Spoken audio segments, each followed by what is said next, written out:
In this video, we will discuss about the path of a light through prism. Prism is basically an object, transparent object, which have two triangular faces, just like this one, and one is hidden over here, and three squares or rectangles. Now, I have placed where the triangular face is at the topmost. Now, AB is our incident ray and a dotted line represents the normal.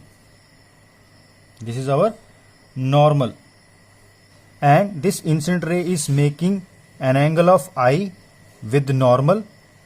So this is known as the angle of incidence. So we know that here the light is going from here to this medium is glass.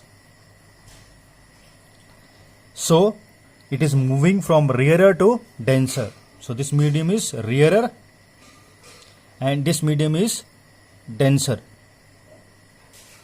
So the light is going from the rarer to denser, so it bends towards the normal. Instead of going in this way, instead of going in this direction, it bends toward this normal, towards the dotted line.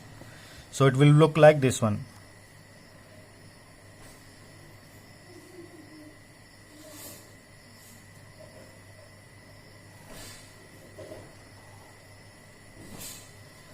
So this is our refracted ray.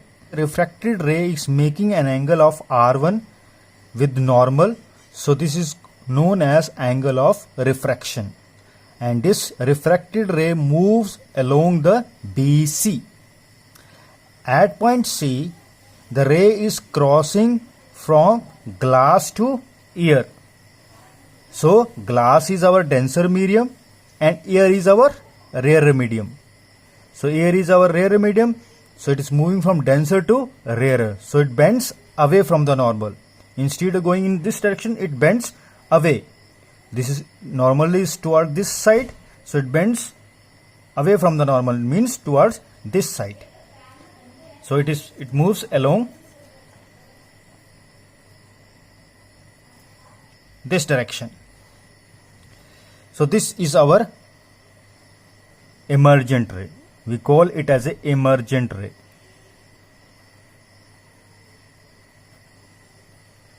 This emergent ray is making an angle of E with the normal. This is our normal.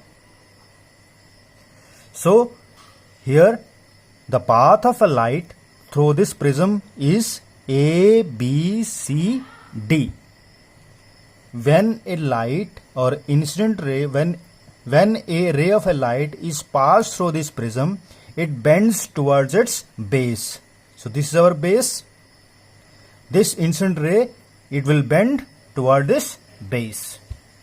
This is our first observation.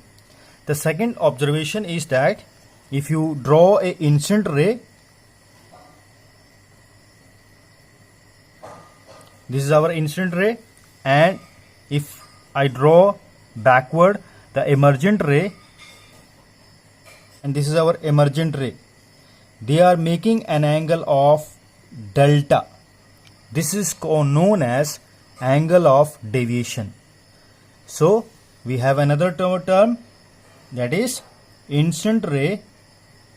So the angle of deviation is the angle made by the incident ray with emergent ray. This is our a prism. A ray of a light is passing from here and it get bent, and further it get bends. So it is like this one. So here you can see that this ray is bending towards a base.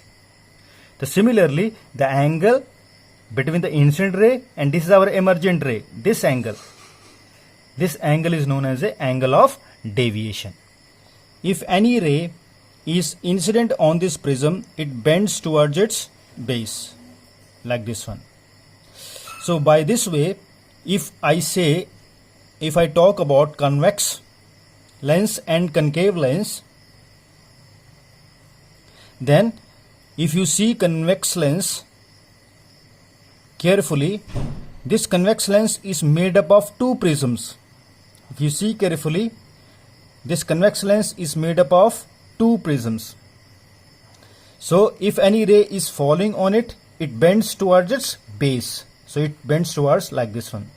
Similarly, any incident ray falling on the prism, it bends towards its base. The base of this triangle is along this direction. So it bends towards its base. So that is why this convex lens is converging lens. Now let us talk about concave lens. In concave lens, if you see carefully, this concave lens also is made up of, if you think, it is made up of two prisms like this one. If any incident ray falls on this prism, then it bends towards its base. The base of the prism is along this direction. So this ray will bend towards its base, that is along this direction. Similarly, if I draw any incident ray on this prism, the base of this prism is along this direction. So it bends towards its base. So that is along this direction. So here you can see that. So these rays looks diverging. So that is why concave lens is known as a diverging lens and convex lens is known as converging lens. Thanking you.